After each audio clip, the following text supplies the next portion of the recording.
Premier League's back. This is the first game of the season. Manchester United have lost 2-1 to Brighton at Old Trafford. Let's analyse the game. Between the lines.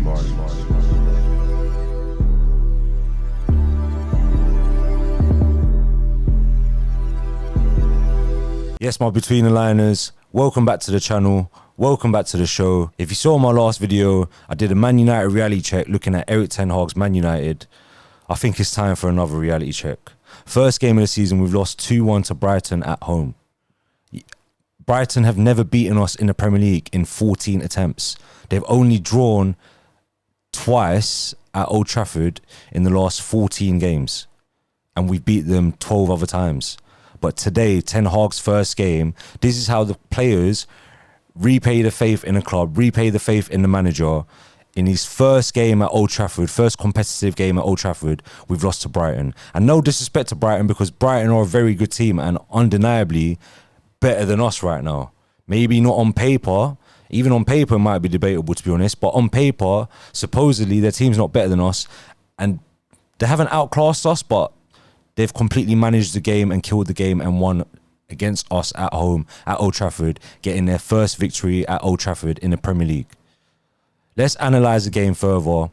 Before the game started, I think Ten Hag might have to come under a little bit of criticism. It's obviously easier to say in hindsight, but before the game started, a few question marks over his lineup. Obviously, no CR7. Martial's not playing, so surely we should have started CR7. Maybe he's not match fit, but if he was going to play like he did today, around 40 minutes anyway, is it not better to start with your best team rather than trying to get him to play, come on later on and rescue a situation? Secondly, Eriksen false nine and Bruno false nine. Like, them guys were kind of interchanging in the first half. Didn't really work. Dalot starting was probably going to happen anyway because he's been playing regularly during pre-season. Shaw starting was debatable whether it was going to be him or Malacia. Didn't see Shaw do anything. Maguire was probably always going to start. The best player on the pitch today in a red shirt, probably Christian Eriksen, and he's just signed on a free.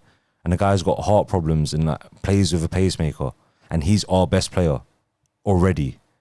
Like, where is the spirit in this Manchester United team? You know what today was like? It was like most of the old team and most of the old mentality from last season just drifted through and seeped through into today's team, except Christian Eriksen was trying to play it a bit quicker. I'm stuck for words. I can't think of anyone else that played well. Maybe Martinez looked all right on the ball, made a couple challenges here and there. Wouldn't say it was the best game from him. Other than that, also on Ten Hag, the lineup was a bit questionable. Oh my God, how can I forget? McFred. I'm sorry, but say, for example, we had Martial and we had him playing, yeah? Does that mean Eriksen was going to be dropped? And then who was going to be in the midfield? Would it be McFred and Bruno and Martial up front? Because I don't understand what the plan is here right now. And even if we are chasing De Jong, yeah, and it's taken a long time at that, even if we are chasing De Jong does not come into this Manchester United team and change this massively. I understand what he's going to bring to the table, but other than that, we need at least another midfielder along with De Jong to play. We can't have Fred or Scott McTominay holding anymore. It's just not good enough. McTominay was abysmal today. Fred was pretty poor, even on and off the ball. McTominay, I'm not sure how he lasted that long in the game. Surprised he didn't get subbed off before Fred. Van der Beek came on, didn't change the game.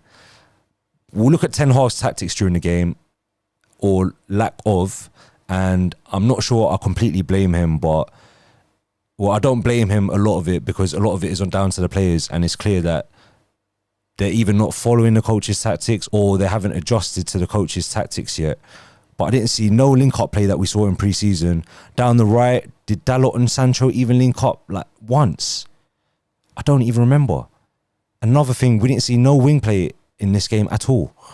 Where's the cross? Where's the guy or the winger or the fullback going down to the byline and whipping in a cross? I might have seen it like once. A lot of our crosses were coming from like the edge of the box rather than near the touchline, near the byline. I don't understand. None of the good things that we saw in pre-season were on show today. And at Brighton completely controlled the game really. I think we had maybe overall in the game, we had apparently 63% possession. We did nothing with it. We didn't break through the defense. We didn't do any line breaking passes. We didn't try to play in between them. The whole thing was predictable. Some of that blame has to lie on Ten Hag probably. And obviously a lot of it has to lie on the players because clearly they're not following the instructions. I just didn't see any off the ball movement either. Our passing was slow. Everyone got on the ball, took 3 seconds to think. A Brighton player's coming to close them down, passed it 3 yards to the side of them. Where's the like direct passing and quick passing or one touch movement? None of it was on show. And another thing I want to pick on Ten Hag quickly. Obviously I love the guy. I want to love the guy. This is just my analysis on this first game. Obviously Ten Hag's going to need a lot more time. I'm not trying to hound him out. But one more question mark on Ten Hag. Bringing on, is it Garnacho, Elanga and someone else on the 88th minute. We're 2-1 down to Brighton.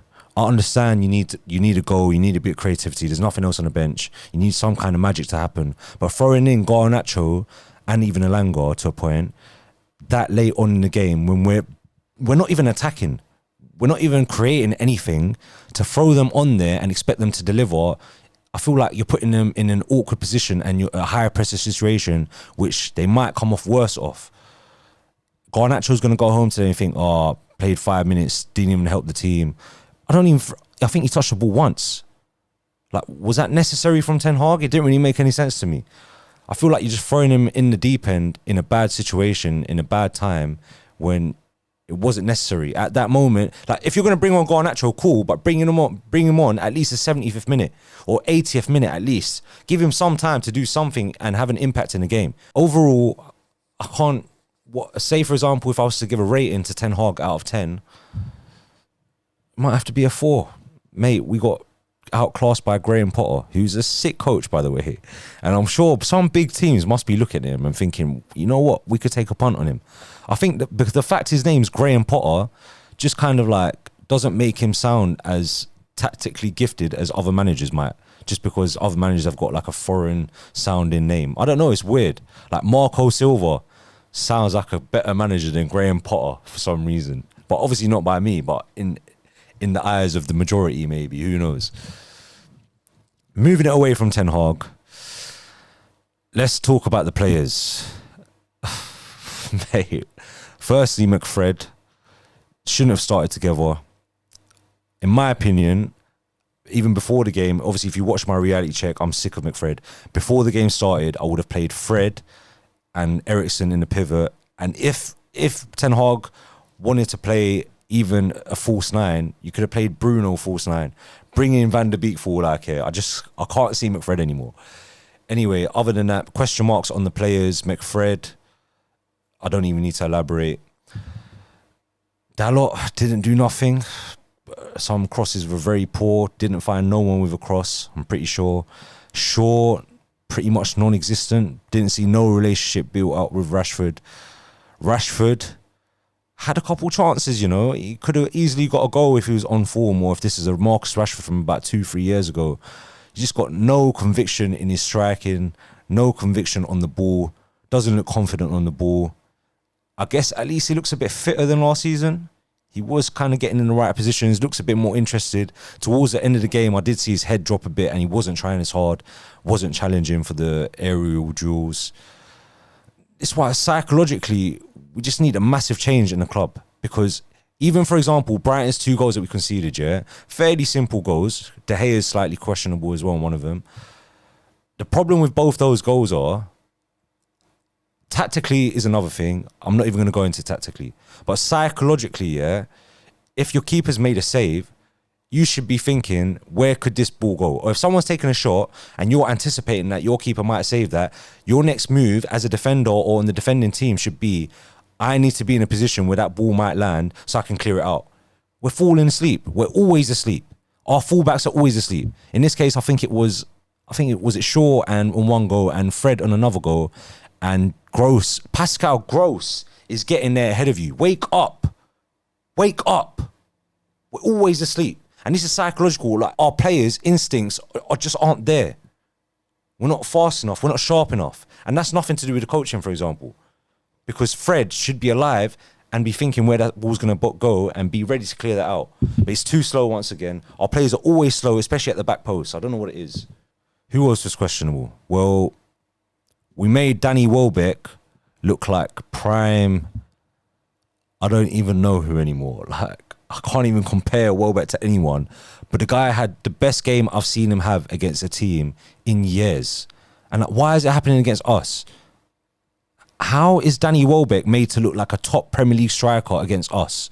Defending was a bit questionable against him. He's running past, running through the lines, running a bit behind our defence, holding up the play well, passing our first time. And that's proof also. This is one slight optimistic point.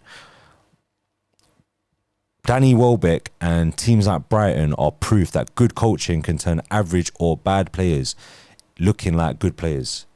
Ten Hag, obviously, with a bit of time, Graham Potts had time. With a bit of time, we have to be optimistic that Ten Hag can turn these average players into good players. But psychologically, a lot of change is needed.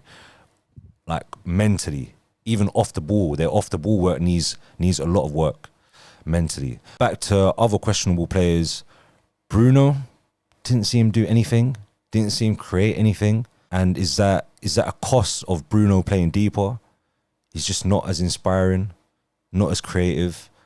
If you hold him back a little, you're just accepting that he's going to be passing it sideways and isn't going to be affecting the game as much as we'd like because he's not a centre midfielder. He's better in the 10 and better when he's higher up because he is that creative spark from higher up. Bruno was non-effective. Van der Beek came on, I think the 75th minute, did nothing again. Still not seen anything from Van der Beek. Sancho, I want to talk about Sancho, because obviously as a United fan, I want to love Sancho. I've got a Sancho top from last season. I'm still not seeing enough from him. Maybe he had a 3-4 good game spell last season where he was kind of beating a few players, but the majority of his Manchester United career so far has been very underwhelming, and I'm seriously getting worried. His intricate play, I understand. Once we start playing better football suited towards his style of play, I understand he'll probably be a better player. But the basics today, I'm not digging him out. I'm just looking at Sancho because I want to see more from him. Every time he was on the ball, I didn't see him take on a man once. Like, it's always cutting back and passing it back or moving sideways, moving along the side and passing towards the side or crossing in. When's the last time you remember Sancho taking on a player and beating him, man for man? Has he not got that in him? Or when was the last time he's running down the byline, at least trying to get past his man and whipping it in, crossing it in? When Ronaldo came on, we didn't get no crosses in except one. What's the point? To be honest, even when Ronaldo came on, I didn't really see him do much.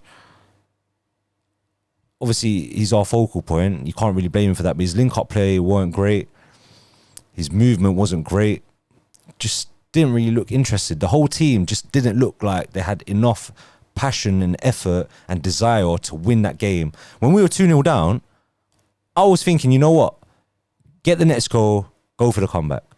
These lot were going for just trying to get a goal. And we didn't even score. It was our own goal. All right, I'm going to try to look at the positives of the game today. It's going to be tough. I feel like that was like a 15-minute rant or however long that was. Man, I don't even want to be negative, but I feel like United's just ruined my whole week, man. When we play next, I don't even know. Anyway, positives from the game. Eriksen looks class on the ball. Even off the ball, I saw him running well. I'm very excited to see how he does in a functioning Manchester United team. Martinez, I saw him win a few headers. Everyone wants to talk about his height. If you've got a good leap and you're strong and aggressive and your timing's good and your reading of the game's good, I'm not worried about Martinez not winning aerial battles or not winning challenges with strikers. He looks like he's got the tools within him to win battles anyway. Other than that, Malacia came on. To be honest, that's not really a positive. I thought he was a bit rash, and Brighton kind of targeted him at the end of the game to try and waste time, and he was falling for their tricks. He kept diving in too quickly, kept kicking the ball out for a throw-in when he was trying to run down the clock, and they ended up leaving it in the corner of the game for like the last 3-4 minutes of stoppage time, and it wasted more time, so we couldn't come back to at least get a draw. I went negative again. Sorry, my bad. More positives. Didn't really create any chances. That's not positive. I can't think of any more positives. De Gea maybe played a bit better on the floor, but still very, very questionable. The only positive I can genuinely think, the only major positive I can genuinely think of is the fact that Graham Potter can turn that team into a team beating Old Trafford, which is the case, beating a team, Manchester United at Old Trafford. And that's proof that good coaching can turn it around. That's like my only hope right now. We're struggling in the transfer window. I've just seen apparently 1 hour ago that we've bid €8 million for Marko Arnautovic. I swear that guy was at Stoke a few years ago. Not even a good team, bro. Like Stoke. Oh, he's at West Ham as well, no? Fair enough. He was in the Europa League team. We're in Europa League. But still, I don't even know what club he's coming from. Who have we even bid to? I genuinely don't know who Arnautovic plays for right now. Is it China? Is it a Chinese team? I'm not even going to check on Google. Is Arnautovic the solution to today's game? Probably not. Solution to today's game, how to beat Brighton. I think we needed 2 different midfielders in there, or at least 1 big CDM. We needed different fullbacks. We needed more from the wingers. We needed a striker. We needed a lot from that game to improve on. Sorry, it's not very positive, my bad. Overall, it's not a great start. It's Ten Hag's debut at Old Trafford in the Premier League. I wanted us to win for him and to start off the reign on a good start. It hasn't gone to plan. Our next game is against Brentford away. They've just come back 2-2 against Leicester today. It's going to be tough. They're no mugs. Like, we're not even guaranteed to win that game either. We could lose our first 2 games under Ten Hag. Imagine the game after that is Liverpool, Old Trafford. And then after that is Southampton at St. Mary's Stadium. So, I don't know. Looks like we could even lose our first 3 games on the bounce. And I don't know if we've ever done that in the Premier League. Listen, I hope the boys turn up in the next couple games because we need some massive performances. We can't let the coach down this early. Another thing, we've got, like 23 days to the transfer window ends. We need some serious help and some serious signings because we are looking, obviously it's only game 1. We're looking a long way off. The team right now, with a bit more coaching, could do better. With 1 or 2 more players, it could change the dynamics of the dressing room a little. I'm hoping Martinez and Eriksen change that a bit. What's going on with Varane? Probably not fit. We've got... So, yeah, our only hope right now, we have to trust Ten Hag, believe in the process, believe in his coaching. Hopefully we get a few more signings. I'm not feeling Arnautovic. I wouldn't get his name on the back of my shirt. Let's be optimistic. It's a long season to go. Manchester United, we've got Ten Hag. Thanks for tuning in. Like the video, subscribe. Thanks to everyone that's watched the last video, the reality check. Views are going off on that one. Thanks to everyone checking out on Insta and TikTok. I post little clips on there, sometimes bloopers, sometimes highlights of the upcoming videos. Thanks to everyone for watching. This has been a Man United reality check. Manchester United have lost to Brighton at Old Trafford on the first day of the season. It's not a great start. Ten Hag, please turn it around. Between the lines.